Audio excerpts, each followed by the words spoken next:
So, as far as setting up the gear and stuff, y'all had roadies. Yeah. You didn't have to set up anything. You walked in and sat down and Yeah, played. never did a sound check. Well, we did every now and then, just for fun. We'd go over and see sound check, but we hardly ever did sound checks. We had great engineers. Bill Porter did the house. He's a legend. And so he knew what he was doing. He'd been doing it forever. So we just show up for the show. It would usually be going on, because they had Jackie Kahane, the comedian, would do a segment, and then you had the Sweets would do a segment. So all that would go on, and we'd be showing up, and we'd just get on with it. Amazing. That was a good gig. It was a good gig. It was fun, it was fun. You got good travel. Everything was taken care of well, and you stayed in wonderful places, good cities, and it was always an event when you came to town. It was kind of the talk of the town. It was the talk of the hotel because we were all in the same hotel, so everybody in the hotel knew what was going on. So it was kind of just that little taste of celebrity, being part of it, was kind of fun. Without the pressure of being a celebrity, which is awful. You got the taste of being, because that was huge. People would congregate around the hotels and absolutely. Stuff. And absolutely. did you sign autographs? Oh, yeah. I don't know why. I know why. I always thought that was funny. But, you were part of it. Yeah. I still get stuff, I got stuff on my desk now, mostly from Europe. People sending jacket sleeves, album jacket sleeves, CD sleeves, pictures and stuff like that. Just sign them, and I'm going, what do they do? It's like, if they got a cottage industry going over there, they send it to all of us and they get them. But I was always told, sign it to somebody, and that takes it off of the autograph market. Not that my autographs were anything, but I wouldn't want to be. I'd feel bad if I was signing these things, somebody was making money off of it. Yeah. Well, Europe is Europe is very supportive of artists and supportive of the people that were behind. They delve more into it. Unfortunately, over here, like for instance, Scotty Moore is a good example. I can mention the name Scotty Moore, and most people don't know who I'm talking about. And he was a very integral part of the beginning of the Elvis legacy. True. And Bill Black and those guys. And of course, you're part of the Elvis legacy as well. Small part, but a part. Well, you're a part. So I'm going to bring up something now that you mentioned a while ago. We want to see those jackets, Bobby Ogdin. Oh, I'll get on that for you someday. They're not very impressive. Well, but they were the jackets that you wore on tour. That's incredible. I'll model them all. That is incredible, Bobby. They're all in one piece because they're polyester, so the moths haven't eaten them. They can't eat them, right? Man, that is incredible. You have that. Okay, so that brings up another question. What else did you keep from any of those tours or anything? Really, any charts? Do you have the cards that you used? No, I've got some of the itinerary stuff.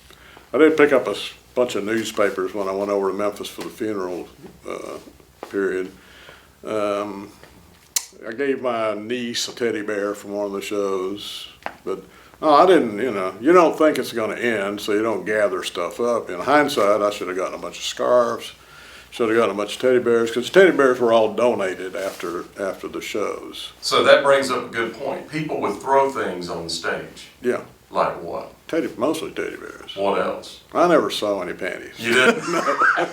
But I never worked Vegas. So. That's a good point. But mostly teddy bears. But they would literally bring things and throw them on the stage. Yeah. Bring flowers, I would assume. Yeah, I've seen that. With other bands. And people bring cookies. Yeah. You never eat them, but you accept them. But they really wanted to give Elvis things. Yeah.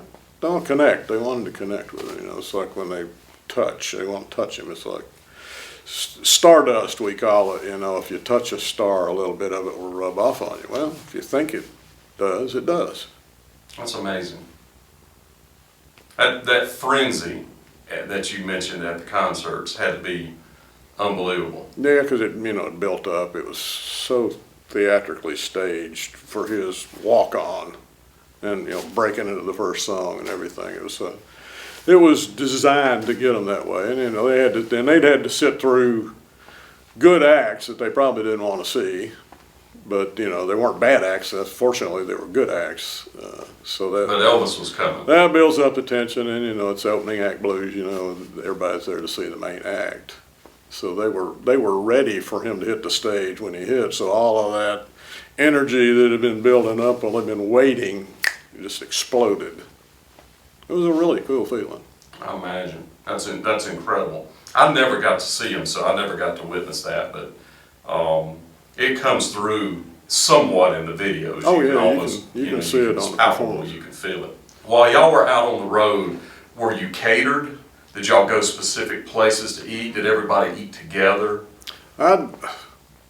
Jerry and I became really good friends, Jerry Sheff, the bass player, and if we had time, we'd always go somewhere to eat in the town, and either he knew about it or a couple of guys in the horn section would know the best place, at least to get Italian food. So we try to go out to a nice place, and have a cocktail and have a nice dinner if we could. Otherwise, we just eat in a hotel. So were those things paid for on the tour? Did you turn in? I think there was a per diem. Per diem, that's what I was thinking, yeah. As far as dressing room, every group I've ever been in, in the dressing room, there's some kind of a rider where you need a meat tray and cheese tray or something, and you need this kind of beer, and there's so many Cokes, and this, so much water, towels, green M&Ms, or whatever it is.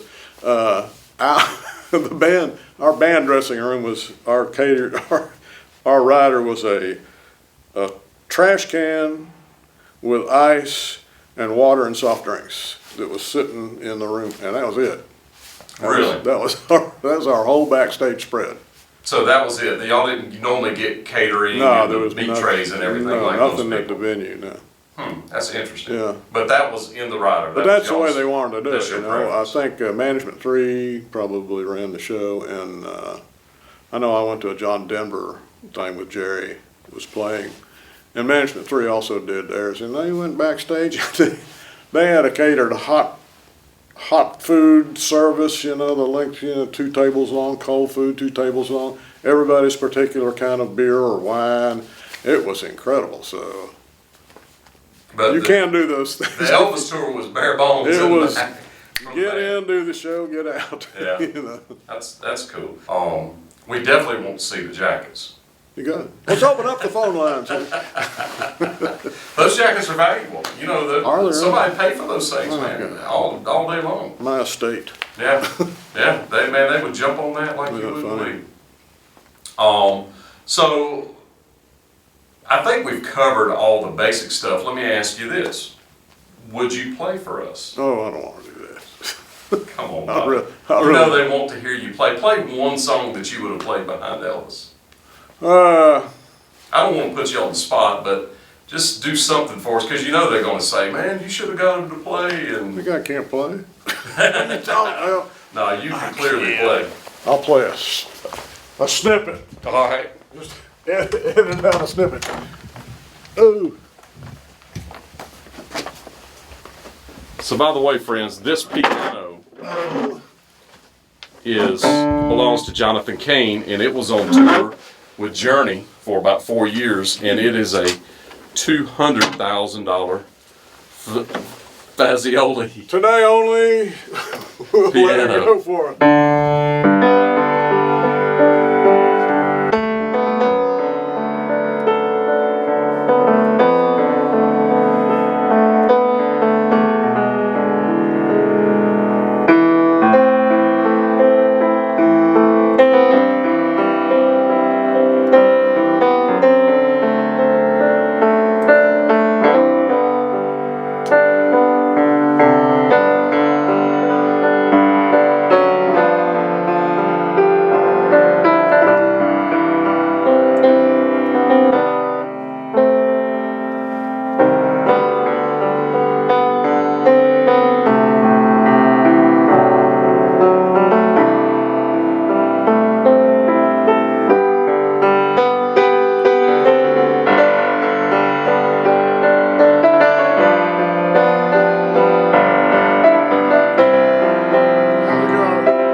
Bobby. I've Thank you, my friend. never played that before, but now I have. That is fantastic. Yeah, thank Amazing.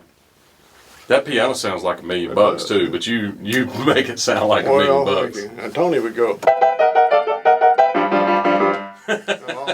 all the hard stuff. Tony did all the hard stuff. He did all the push stuff. That's amazing. Man, I thank you so much for that. Who wrote that song? Paul Anka? I believe so. That was amazing playing, Bobby. Well, thank you. I appreciate that, my friend.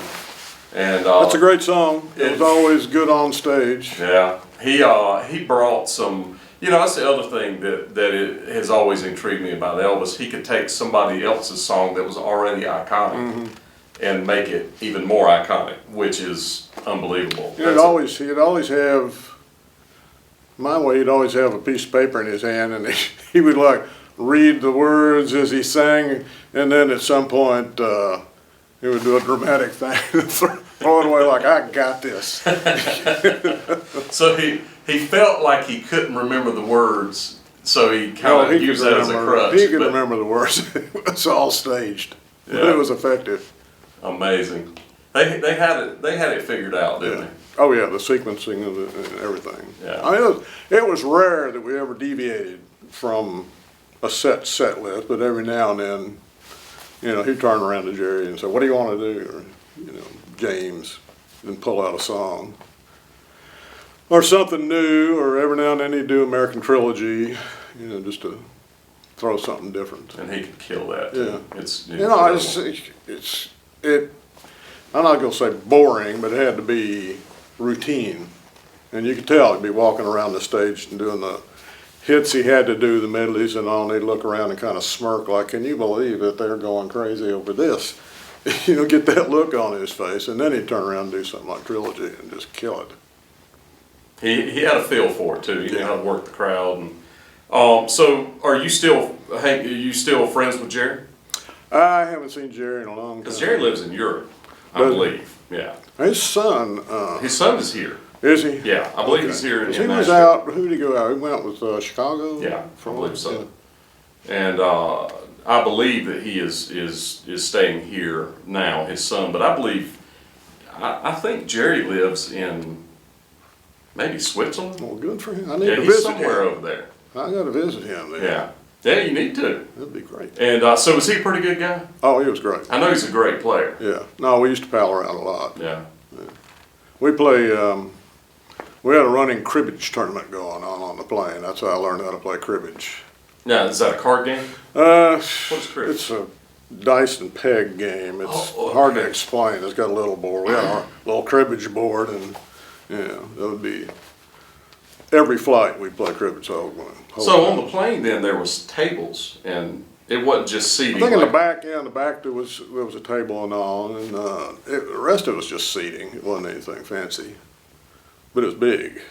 We took a lot of folks. We took merchandise folks usually with us too. So and Joe Gershio's orchestra was pretty large. Yeah, pretty good. Was it 30, 40 pieces? That might have been 20 something. Okay. That's a lot of folks. Yeah. And Joe was out of Las Vegas. Right. Yeah. He was Hilton. It was a Hilton band. Yeah. I did not know that. So that's how that all got put together then. Joe through the Hilton. That's interesting. Because I know they played all those Hilton gigs. But you never played any Hilton gigs. They were past the Hilton by the time you got there. Yeah, and I can't remember if we had Vegas scheduled. I don't know if we had them scheduled on that last tour or not. I know we had Memphis. We had 2 or 3 days in Memphis at the end of the tour that never was, which would have really been exciting. That would have been historic, unfortunately. Mid-South. Very cool. So, friends, I want you to love on Bobby Ogdin. Send him some good stuff, and this is a guy that was there. He played. He did amazing things. Played on a lot of other records too. So, what is your website, Bobby? BobbyOgdin.com. It's just that simple. Bobby Ogdin. Ogdin. So it's Ogdin, D-I-N, not D-E-N. I thought it was spelled D-E-N originally when I looked up your website. Most are, yeah. I noticed it was an I-N. And we thank you so much for this, Bobby. It's incredible. Man, I love this history. I'm glad you're doing it. I love this history. I love getting it on tape, finding out the little details, the little intricacies. They're out there. And you brought us a bunch of them today, Good. and we really thank you for that. But we want to see those jackets. Part 2 coming up.